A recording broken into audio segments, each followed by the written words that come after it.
I carefully and craftily came up with some beautiful honey-laced pleadings to convince my husband we needed bees.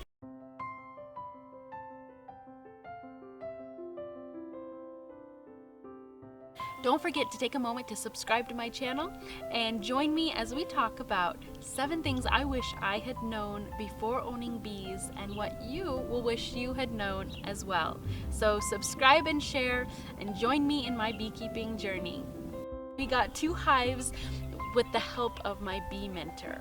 It has been such a wonderful experience, but looking back, there were a few things my husband wished he knew about bees before owning them, and then now I realize that I have my own list. It has been wonderful and completely worth the effort, but there has been a steep learning curve and quite a few lessons learned that I had no idea were in the class schedule. So here is the class schedule of what you can expect to learn in the first years of bee ownership. These are 7 things that I wish I had known before owning bees. Number 1, continual amazement about bees. I expected to learn a lot, but I didn't realize how fascinated I would become of bees. The inner workings of a hive are so complex and detailed. It is easy to get lost in the movement of the workers, watching a bee slowly hatch and finding the queen. With each opening of the hive, I became more experienced with what I was looking for and more quickly was able to see and identify the eggs and the brood, the pollen, and the capped honey. A few years back, I had no idea what a hive would look like when I opened it up, but now I realize that each time I look into my hives, I will learn one more tidbit and be even more fascinated. Number 2 is the cost of beekeeping. Although I was able to acquire most of my equipment for a very low price because they were used, it still adds up. My bee suits have walked many miles checking bees and are very old, but they do the job, as does all my other equipment.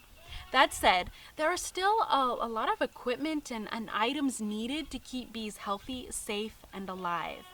And of course, there are the bees and the queen to purchase as well.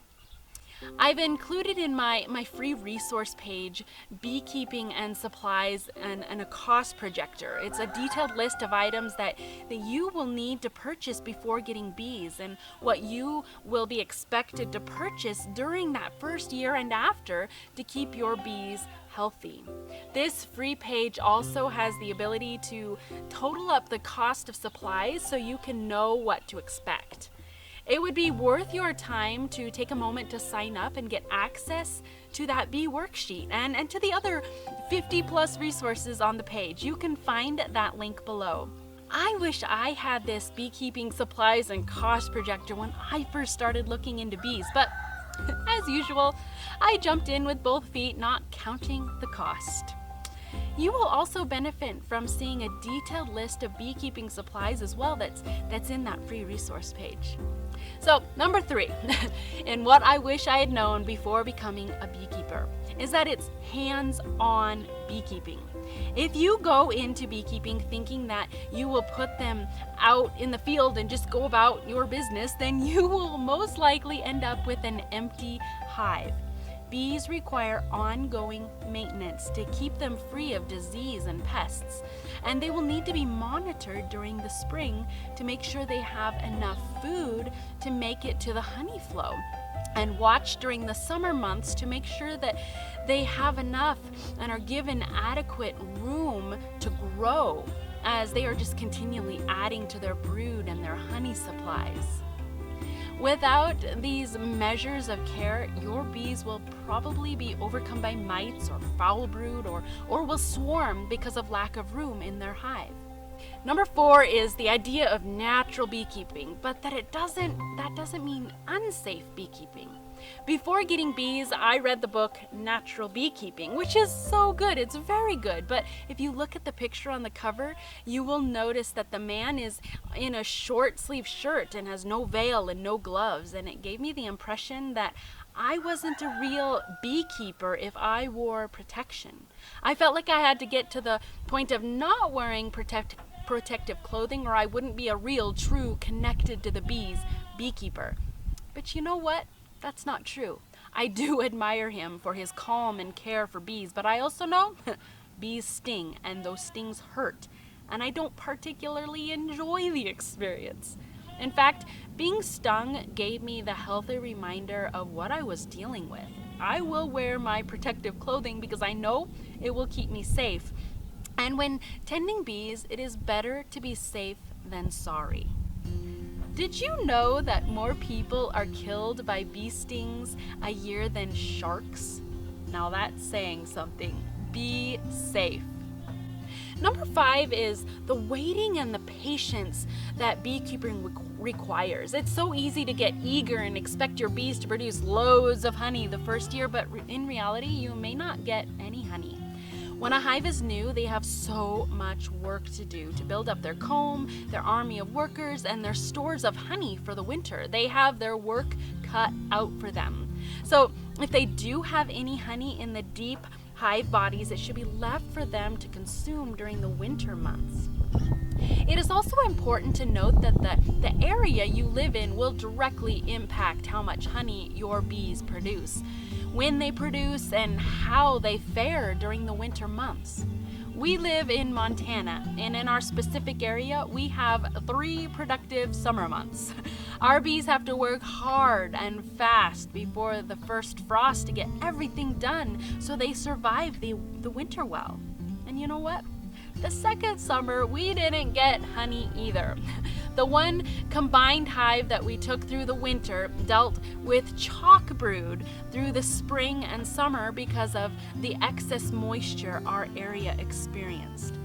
That summer, we also got 2 more hives, and they worked on filling up their boxes through the summer, but they didn't have any extra honey for us either. So as you can see, you may not get honey immediately, but boy, you will have learned a lot, right?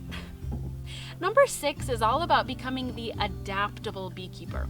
Since owning bees, I've had to combine a weak hive with a strong hive at the end of the summer, replace a missing queen, because without a queen, you don't have a hive. I've had to figure out better ways to get our bees through our really cold winter months. I use a candy board, insulation, and a moisture quilt. And at the end of the summer, I had one weaker hive with less honey and fewer bees than we hoped for. We added a candy board and insulated the hive as best as we could, and we just prayed for the best. As you can see, you need to be ready to adapt and make changes based on the variables of the year and what is going on inside the hive. And number 7 is the wondering and waiting and worrying about your bees. Through the long winter months, you are wondering what is going on inside the hive. Do they have enough food? Did they survive that last really cold snap? Is the insulation enough to keep them warm? When will the next 50-degree day come about so that they can do their cleansing flight? Will this be the year to get honey? Bees are magical and are such a wonderful addition to a property, and they provide food as well. But they don't come without cost or time. Make sure you have adequate of both before you endeavor into beekeeping. And knowing the honey harvest may be delayed a year may help avoid just unnecessary disappointment. Take a moment, hit that subscribe button and the bell so that you can be notified when I have put up new content on my channel. So thank you for joining me in this video. Please subscribe and share, and comment below what you love about bees the most.